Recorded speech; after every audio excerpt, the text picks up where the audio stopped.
একটি ডিম আর আলু দিয়ে চটপট একটি নাস্তার রেসিপি আজকে শেয়ার করব, যেটা খুবই অল্প সময়ে আপনারা বাচ্চাদের টিফিনে বা বিকেলে নাস্তায় কিন্তু বানিয়ে দিতে পারবেন। আর এটা খেতে খুবই মজার হয়, বাচ্চারা অনেক বেশি পছন্দ করবে। এটা বাচ্চাদের টিফিনও কিন্তু দিয়ে দিতে পারবেন। চলুন তাহলে দেখি সহজ নাস্তার রেসিপিটা। প্রথমে নাস্তাটা বানানোর জন্য আমি এখানে নিয়ে নিয়েছি আটা। আপনারা চাইলে কিন্তু এখানে ময়দাও দিতে পারেন। আমি এখানে আটা নিয়ে নিয়েছি 1 কাপ।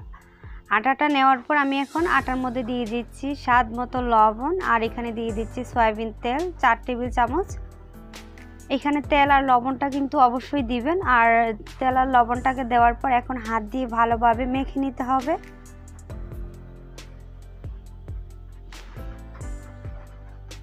এই যে দেখেন, মাখাতে মাখাতে যখন দেখবেন যে এইভাবে মুঠ হয়ে যায়, তখন বুঝবেন যে খুবই ভালোভাবে মাখানো হয়ে গিয়েছে।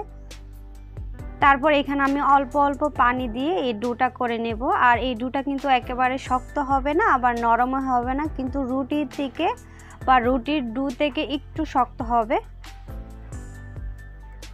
এভাবে আমি হাত দিয়ে একটু একটু পানি দিয়ে ভালোভাবে ডোটা করে নিচ্ছি। এই যে দেখেন, করে একটু হাত দিয়ে ভালোভাবে মুথে নিতে হবে। এইভাবে ভালোভাবে মুথে নিয়ে তারপর কিন্তু আমি ডোটাকে করে রেখে দিব 10 থেকে 15 মিনিটের জন্য। এইভাবে আমি রেখে দিব। আর একটু ভালোভাবে কিন্তু এইভাবে মুথে এই ডোটা করতে হবে। তারপর চুলায় একটা কড়াই বসিয়ে দিয়েছি, আর এখানে আমরা দিয়ে দিচ্ছি সয়াবিন তেল 2 টেবিল চামচ। আর এখানে আদা কুচি আর রসুন কুচি দিয়ে দিচ্ছি। আদা রসুন কুচিটা দেওয়ার পর এখানে আমি এটাকে 1 মিনিটের মতো ভেজে নেব, যেন এর কাঁচা গন্ধটা চলে যায়। 1 মিনিটের মতো ভাজা হয়ে গেলে তারপর এখানে আমরা দিয়ে দিচ্ছি হচ্ছে গাজর। গাজরটাকে দেওয়ার পর এখানে দিয়ে দিচ্ছি স্বাদ মতো লবণ। আর গাজরটাকে আমরা এখন 2 মিনিটের মতো ভেজে নেব, যেন গাজরটা নরম হয়ে যায়। আর গাজরটা নরম হওয়ার জন্যই কিন্তু এটাকে ভাজা হচ্ছে। এই যে দেখেন, গাজরটা কিন্তু 2 মিনিটের মতো ভাজা হয়ে গিয়েছে।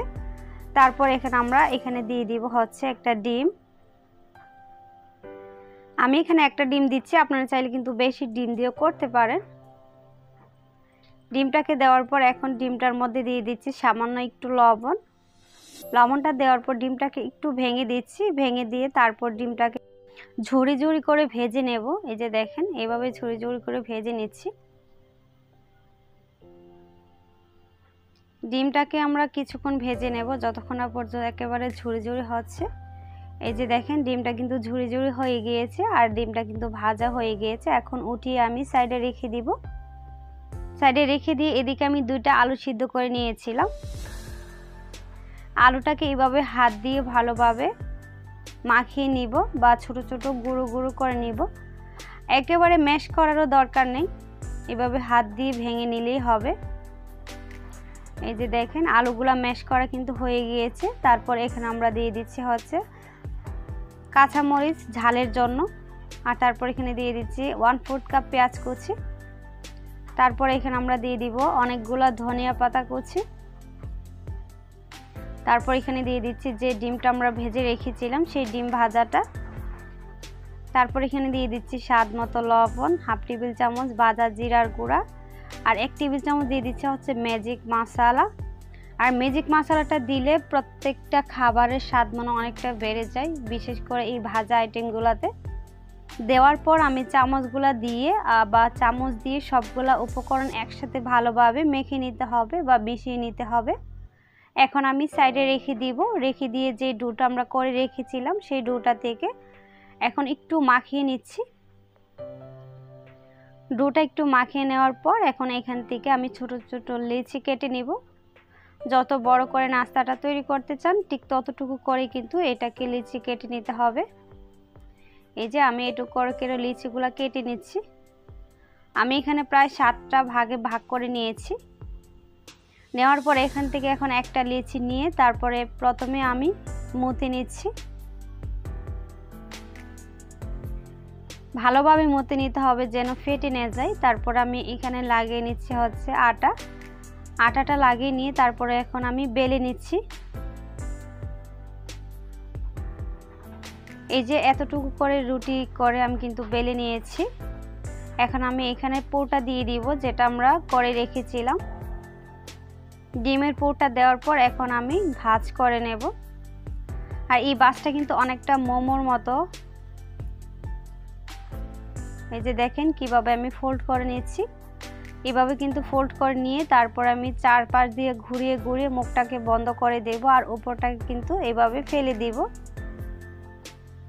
এই যে দেখেন এইভাবে হাত দিয়ে প্রেস করে করে তারপর এটাকে একটু বড় করে নিতে হবে। আর এটাকে বড় করার পর কিন্তু যখন আমরা তেলে ভেজে নেব তখন দেখবেন যে এটা অনেকটাই ফুলে গিয়েছে। আমি আরেকটা দেখাচ্ছি। প্রথমে এখানে রুটি নিয়ে নিয়েছি, তারপরে যে পোরটা করে রেখেছিলাম সেই পোরটা দিয়ে দিচ্ছি। পোরটাকে দেওয়ার পর এই যে দেখেন হাত দিয়ে এইভাবে ঘুরিয়ে ঘুরিয়ে কিন্তু আমি এটাকে মুড়িয়ে নিচ্ছি। আর এইভাবে হাত দিয়ে ঘুরিয়ে ঘুরিয়ে কিন্তু মুড়িয়ে নিতে হবে। মুড়িয়ে তারপর আমি মুখটা বন্ধ করে দেন এখানে মুড়িয়ে মুড়িয়ে তারপর ওপরটা আপনার ফেলে দিব। আমরা কিন্তু এটা ফেলে দিব না, এটা দিয়ে আবার পিঠা বানাবো। তারপর এইভাবে হাত দিয়ে প্রেস করে করে দেন আমরা সবগুলো বানিয়ে নিব। এইভাবে কিন্তু আমার সবগুলো বানানো হয়ে গিয়েছে। আর এগুলো কিন্তু তেলে ভাজার পর আর অনেকটা ফুলে যাবে। তারপর চুলায় একটা কড়াই বসিয়ে দিয়েছি আর এখানে দিয়ে দিচ্ছি তেল। তেলটা যখন কিছুটা গরম হয়ে আসবে তখন এখানে দিয়ে দিচ্ছি সেই নাস্তাটা।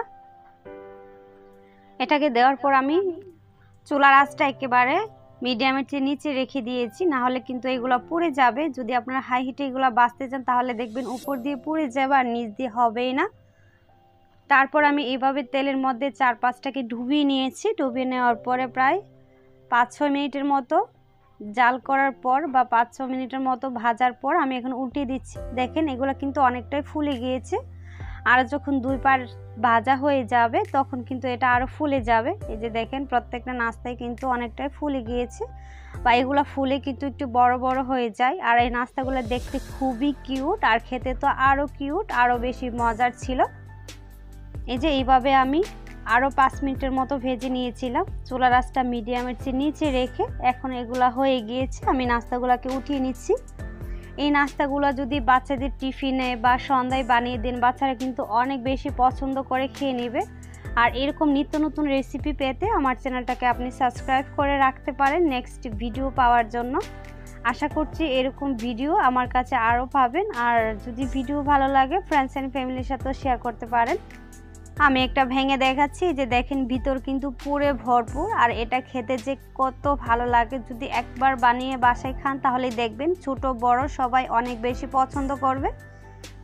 সবাই ভালো থাকবেন, সুস্থ থাকবেন আর আমার সাথেই থাকবেন। আল্লাহ হাফেজ।